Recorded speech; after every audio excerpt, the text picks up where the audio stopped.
अस्सलाम वालेकुम स्टूडेंट्स। पिछली कुछ वीडियोस में हम गाशियस लॉ उसके एप्लीकेशन पढ़ रहे थे। आज हम उसी आर्टिकल को लेके चलेंगे और उसी की गाशियस लॉ की ही एक एप्लीकेशन है। तो आइए स्टार्ट करते हैं। जो एप्लीकेशन है, अगर आप आर्टिकल देखें केपीके टेक्स्ट बुक बोर्ड में तो 11.5.1.3 article electric field intensity due to an infinite sheet of charge.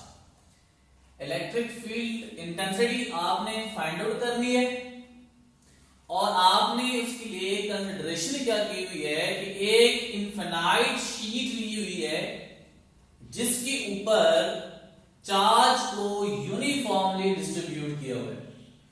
Let's say for example आपके पास एक रेक्टेंगुलर शीट है जो कि इनफाइनाइट है। आपने उसके ऊपर चार्जेस को स्प्रिंकल किया हुआ है, यूनिफॉर्मली डिस्ट्रीब्यूट किया हुआ है।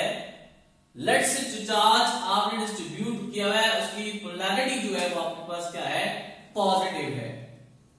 इसका मतलब ये हुआ कि अगर आपके पास कोई भी एक ये प्लेट है, जब आपने ये प्लेट के ऊपर यूनिफॉर्मली चार्ज पॉजिटिव को सरफेस के ऊपर डिपॉजिट करा दिया, यानी इसमें डिस्ट्रीब्यूट हो गया, तो पॉजिटिव चार्ज होने की वजह से अगर आप इसकी इलेक्ट्रिक फील्ड इंटेंसिटी की डायरेक्शन देखिए तो वो इसके बिल्कुल क्या होगी, परपेंडिकुलर होगी, यानी रेडियली आउटवर्ड डायरेक्शन में होगी।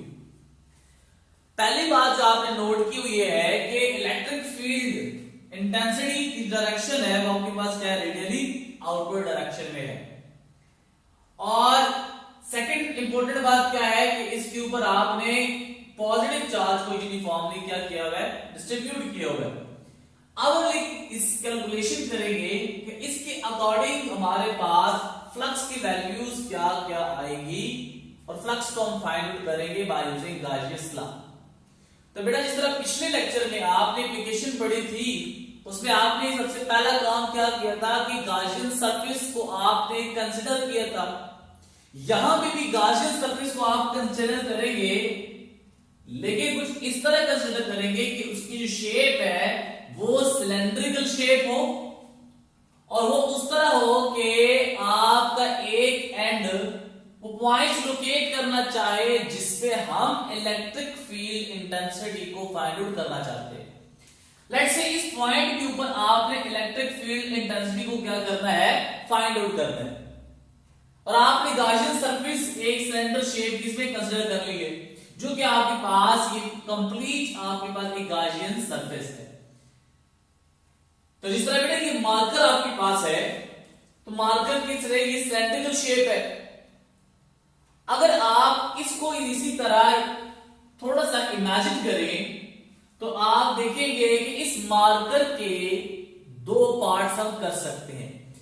एक पार्ट वो है जो कि बिल्कुल एंड के ऊपर है, जो कॉर्नर के ऊपर है, ये जो फ्लैट सरफेस है, एक एंड ये वाला और एक एंड आपके पास ये वाला फ्लैट सरफेस, और एक ये आपके पास जो कर्व शेप बन रही है, एक ये आपके पास आ गई।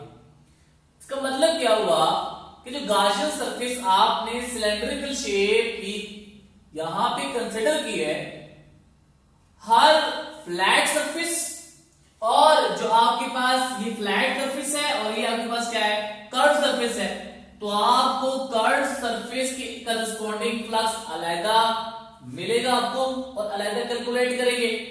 और ये फ्लैट सरफेस एक एंड ये वाला और एक एंड ये वाला, इन दोनों के करस्पॉन्डिंग आपको फ्लक्स अलग मिलेगा।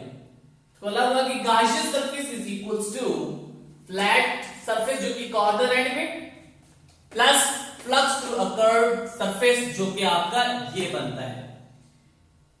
अब फिर आप इसको कैलकुलेट करने के बाद समअप करेंगे और फिर इसको आप आगे सॉल्व करेंगे। तो सबसे पहले मैं स्टार्ट करता हूं कि फ्लैट सरफेस के अकॉर्डिंग जो आपके पास इलेक्ट्रिक फ्लक्स बनेगा वो क्या होगा। तो मैं इस फिगर को थोड़ा सा सेपरेट करके यहां पे ड्रॉ करता हूं कि पॉजिटिव चार्ज आपका जो यहां पे इनफाइनाइट शीट के ऊपर पड़ा हुआ है। अब इलेक्ट्रिक फील्ड लाइंस की जो डायरेक्शन है वो रेडियली आपके पास क्या है, आउटवर्ड डायरेक्शन में। तो ये जो आपके पास ये पार्ट है ये वो फ्लैट पार्ट है उस गाशियन सरफेस का, और इलेक्ट्रिक फील्ड इंटेंसिटी की जो डायरेक्शन है वो रेडियली आपके पास क्या है, इस डायरेक्शन में जा रही है, आउटवर्ड डायरेक्शन में। और अगर आप ये फ्लैट सरफेस देखें तो इस फ्लैट सरफेस का जो नॉर्मल वेक्टर एरिया होगा वो बिल्कुल इसके क्या होगा, परपेंडिकुलर होगा। तो वेक्टर एरिया की डायरेक्शन भी परपेंडिकुलर हो गई सरफेस के, और अगर आप इलेक्ट्रिक की इंटेंसिटी के वो भी परपेंडिकुलर है किसकी, सरफेस के। तो मतलब क्या हुआ कि इलेक्ट्रिक फील्ड इंटेंसिटी और वेक्टर एरिया के दरमियान एंगल बनता है वो कितना बन गया है, 0 degree, because they are parallel. तो आपके पास थीटा की वैल्यू क्या आ गई, 0 डिग्री। क्योंकि ये फ्लैट सरफेस है तो हम इस पे अप्लाई कर सकते हैं फ्लक्स का फॉर्मूला, जो कि है phi is equals to E A cos of theta, and E A cos theta is equals to, आप बस एंगल पुट करें 0 डिग्री तो बनेगा E A cos of 0 degree, and we know that cos 0 degree is equals to 1, तो ये बनेगा phi is equals to E A। अब ये जो आपने फाइंड आउट किया है, ये तो एक एंड के लिए आपने इलेक्ट्रिक फ्लक्स फाइंड कर लिए, लेकिन अगर आप फ्लैट सरफेस देखें तो एक एंड ये वाला है और एक एंड ये वाला है। तो अगर आप दोनों एंड के लिए कैलकुलेट करना चाहे तो अगर आप एक एंड के लिए ये आ रहा है तो दूसरे एंड के लिए भी तो यही होगी, बिकॉज ई की direction normal, vector A direction normal to the surface, फिर पैरेलल हो गए और फिर 0 डिग्री पुट करें तो फिर आपके पास क्या आएगा, उसका भी ई ए आ जाएगा। तो net flux to the flat surface will be equals to sum of the right and left end of the flat surfaces. तो ये आ जाएगा phi is equals to E A plus E A, अगर आप इसको सम करेंगे बनेगा phi is equals to E 2 E A। इसको आप नाम दे दें इक्वेशन 1 का, क्योंकि हमने इक्वेशन ए इसको नाम दिया हुआ है, हमने फ्लैट सरफेस के लिए कैलकुलेट कर लिया है। अब हम लेके चलते हैं कि flux through a curved surface क्या बनेगा। तो फ्लक्स थ्रू कर्व्ड सरफेस, मैं इस डायग्राम को यहां पे सेपरेट करके बनाता हूं। ये कोई भी शीट आपके पास है, लेट्स से फॉर एग्जांपल ये कोई भी आपके पास एक शीट है, आपने क्या किया हुआ, एक यहां पे जो सिलेंड्रिकल शेप आपने क्या किया, गॉसियन सरफेस ली हुई है।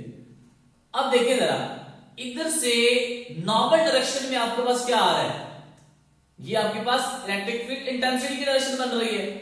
अब इलेक्ट्रिक फील्ड इंटेंसिटी की डायरेक्शन रेडियली आउटवर्ड है, लेकिन अगर आप इसका एरिया देखें, सरफेस एरिया तो ये है, लेकिन वेक्टर एरिया इसके बिल्कुल क्या होगा, नॉर्मल टू द सरफेस। जो कि आप अगर देखें तो आपने अगर ये ऐसे सेंटर रखा हुआ है तो वेक्टर एरिया या तो अपवर्ड होगा या तो फिर आपके पास क्या होगा, डाउनवर्ड होगा, लेकिन वो सरफेस के क्या होगा, परपेंडिकुलर होगा। तो अगर आप देखें कि जो इलेक्ट्रिक फील्ड इंटेंसिटी की डायरेक्शन है वो राइट साइड में बन रही है और वेक्टर एरिया की डायरेक्शन या अपवर्ड है या फिर डाउनवर्ड है। तो अगर आप देखें तो इलेक्ट्रिक फील्ड इंटेंसिटी और वेक्टर एरिया के दरमियान एंगल बन रहा है, वो कितना बन रहा है आपके पास, 90 डिग्री का। तो फिर अप्लाई करें इसके ऊपर formula phi is equals to E A cos of theta। अब थीटा के लिए आप 90 डिग्री पुट करें तो ये बनेगा phi is equals to E A cos of 90 degree. और हमें पता है कि cos 90 डिग्री की वैल्यू क्या होती है, 0। जब आपको ये 0 आ गया तो इंटायर फैक्टर के साथ मल्टीप्लाई करके क्या आ जाएगा, 0। तो ये phi is equals to 0, यानी फ्लक्स की वैल्यू 0 आ गई किसके लिए, फॉर अ फ्लैट सरफेस की बजाय आपने क्या किया, ये कर्व सरफेस के लिए कैलकुलेट किया। इसको आप नाम दे दें इक्वेशन 2 का। अब देखिए जरा, आपने इक्वेशन ए में फ्लैट सरफेस थी और कर्व सरफेस के लिए फ्लक्स फाइंड करना था, वो आपने फाइंड कर लिया है। अब इक्वेशन 1 और इक्वेशन 2 को आप इक्वेशन ए में पुट करें तो आपके पास बनेगा total flux will be is equals to flux through a flat surface जिसकी वैल्यू 2EA आई है, plus flux through a curved surface जिसकी वैल्यू आपके पास क्या है, 0। तो ये बनेगा phi total is equals to 2EA। ये बड़ी इंपॉर्टेंट आपके पास एक इक्वेशन आ गई जो कि आगे आपने क्या करना है, उसको यूज करना है। आप इसको नाम दे देंगे, इक्वेशन आपके पास क्या है, स्टार इक्वेशन है, ठीक है। अब देखिए, हमने गाउसियन लॉ को भी तो पढ़ा है, और वो भी किसी भी कर्व्ड सरफेस से अगर आपने फ्लक्स को फाइंड करना है तो वो फार्मूला यूज कर सकते हैं। और वो फार्मूला क्या है, phi total is equals to Q divided by epsilon naught. इसको आप नाम दे दीजिए आपके पास क्या इक्वेशन बी। ठीक हो गया। अब देखिएगा कि यहां भी एक एप्सिलॉन नॉट मीडियम है और ये आपके पास क्या है Q चार्ज, क्योंकि total charge enclosed by that surface है। अब इस चार्ज को हम क्या करते हैं, थोड़ा सा मॉडिफाई करते हैं और उसको हम लिखते हैं in terms of charge density. अब चार्ज डेंसिटी क्या है? चार्ज डेंसिटी का मतलब ये है कि जब आपने इनफाइनाइट शीट के ऊपर चार्ज को यूनिफॉर्मली डिस्ट्रीब्यूट कर लिया है तो वो चार्जेस आपस में कितना क्लोज है, कितने नजदीक तरीन है, इसको नाम दिया जाता है किसका? चार्ज डेंसिटी का। तो आप चार्ज डेंसिटी का अगर रिलेशन देखे, फॉर्मूला देखे तो as sigma is equal to Q divided by A, where sigma is the charge density. और अगर आप इसको Q की वैल्यू फाइंड आउट करना चाहिए, बनेगा Q is equal to sigma into A। अब ये जो Q है ये आप किस में पुट करें? इक्वेशन B में, जो आपके पास यहां पे क्या है Q। जब आप इसकी जगह पुट करेंगे ये बनेगा कि phi is equal to sigma A divided by epsilon naught. इसको आप नाम दे दें डबल स्टार इक्वेशन कहते हैं इसको। एक इक्वेशन आपके पास स्टार ये है और एक इक्वेशन आपके पास क्या है? डबल स्टार ये है। अगर आप देखिए तो लेफ्ट हैंड साइड दोनों का फ्लक्स है तो कंपेयर कर सकते हैं। So comparing equation asterisk and double asterisk equation we get 2EA is equals to sigma A divided by epsilon naught। तो आप देखिए कि A और A आपस में क्या हो जाएंगे? Cancel out. तो ये बनेगा आपके पास कि E is equals to sigma, 2 यहां मल्टीप्लाई हो रहा है, इस तरफ आपके डिनोमिनेटर में डिवाइड हो जाएगा, तो ये बनेगा sigma divided by 2 epsilon not. ये जो आपके पास फॉर्मूला है ये सिर्फ और सिर्फ आपको क्या बताएगा? Magnitude of electric field intensity बताएगा। लेकिन हमें ये पता है कि इलेक्ट्रिक फील्ड इंटेंसिटी चूंकि वेक्टर क्वांटिटी होती है उसकी डायरेक्शन भी होगी। तो अगर हम वेक्टोरियल फॉर्म में इसको लिखना चाहें तो लिखेंगे आप E vector is equal to sigma divided by 2 epsilon naught r unit vector. अब ये यूनिट वेक्टर बड़ा इंपॉर्टेंट है।